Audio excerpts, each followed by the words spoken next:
A container ship smashed into a 4-lane bridge in the U.S. port of Baltimore, Maryland in darkness on Tuesday, and the search continues for victims. AP correspondent Norman Hall reports. It was brought down when it was hit by a container ship. The missing are part of a crew that had been filling potholes on the bridge. Maryland Governor Wes Moore. We are still actively looking for survivors. We know, and that's the pledge we've made to these families, and this is still very much an active search and rescue mission. The collapse will have a major impact on Baltimore's port and regional transportation.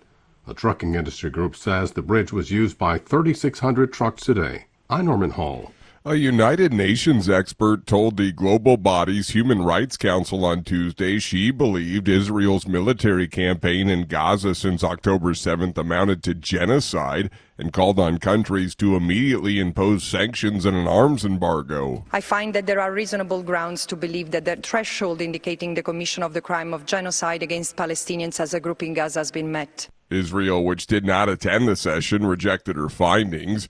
Israel's diplomatic mission in Geneva said the use of the word genocide was outrageous and said the war was against Islamist group Hamas and not Palestinian civilians.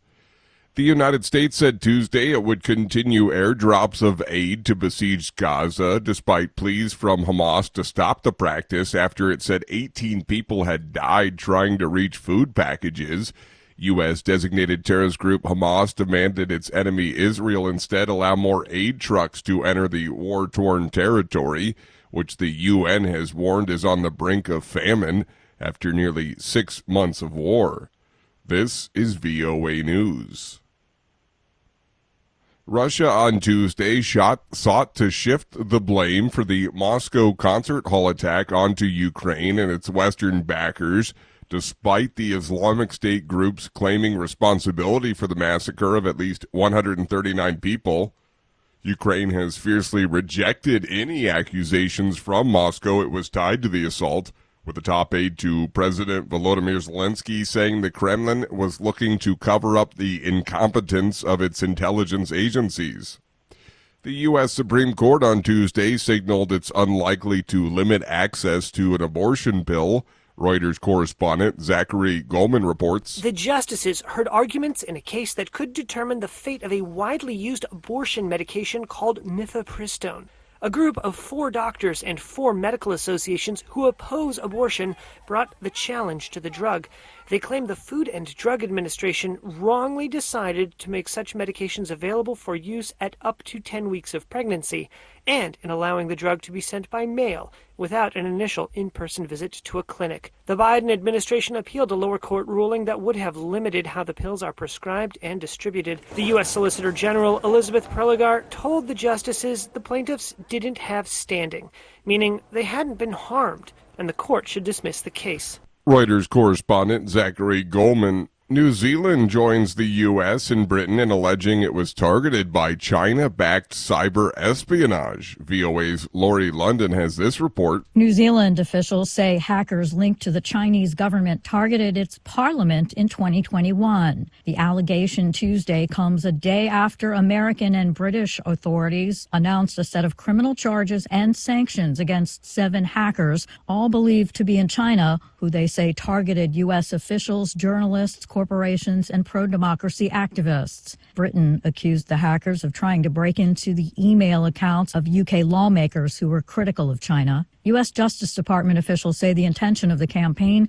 was to harass critics of the Chinese government, steal trade secrets, and spy on and track high-level political figures. China's foreign ministry dismissed the allegations as typical political manipulation. Lori London, VOA News, Washington. WikiLeaks founder Julian Assange faces a weeks-long wait to learn if he can make a last-ditch appeal against extradition to the United States after a British court on Tuesday delayed a decision.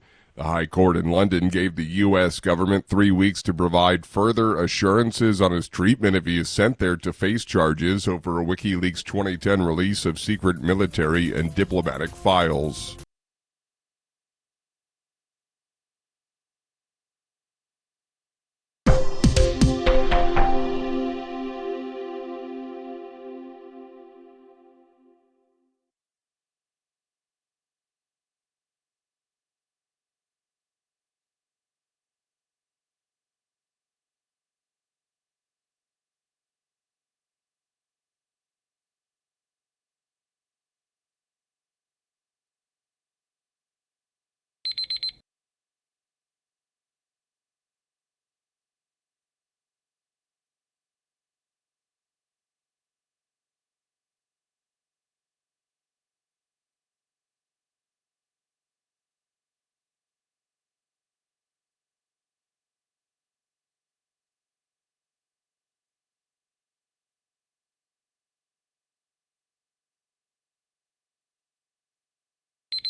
Thank you for watching.